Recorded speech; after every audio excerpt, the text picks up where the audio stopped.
By the third year of Washington Square College, I made the first short film.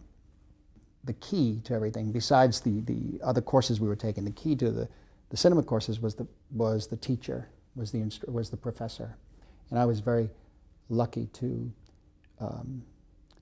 be taught and kind of, I would say more than taught, encouraged by a man named Haig Manouchian, an Armenian American, who was very, only wanted to make documentaries, really. But bottom line, though, it's all about the inspiration. In other words, our generation, when we started making films in the 70s in Los Angeles, were considered young people who had studied to make movies. It really isn't the case to study to make. As one of the professors at New York University at that time said, the only reason to come to film school is to get your hands on the equipment and to make the movie. They can't tell you how to make the movie. You have to have it in you. You have to have the inspiration, the passion.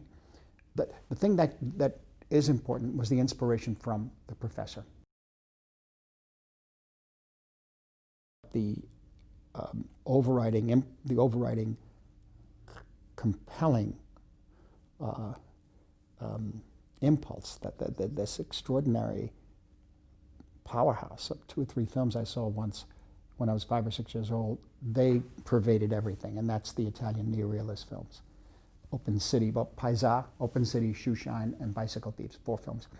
And they sort of had cast their shadow over me and my family was Sicilian Americans, along with musicals, westerns, noirs at the time, although they weren't called noirs, they were just movies, and all of British cinema.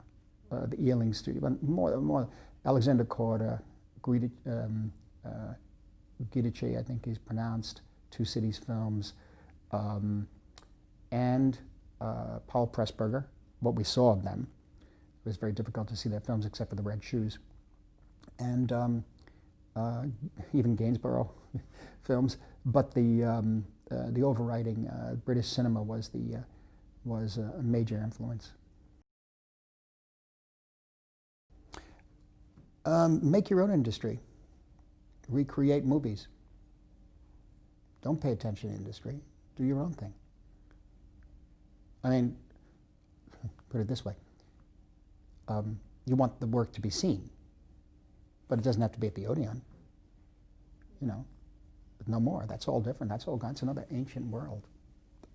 That type of film, or not even that type of film. The communal experience is always important. You can make a film on a camera the size of that doorknob and still show it to 1,600 people in an audience. It's still a great communal experience. You know, it doesn't necessarily mean it has to cost over 100 million pounds. You know, it's all new. You just break it open.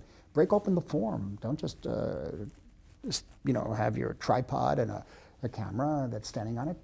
The cameras that are being made now, and of course the fact that all Arriflex and other cameras have stopped being made, and whether we like it or not, we have to deal with a new technology, high definition, or digital, whatever it's called.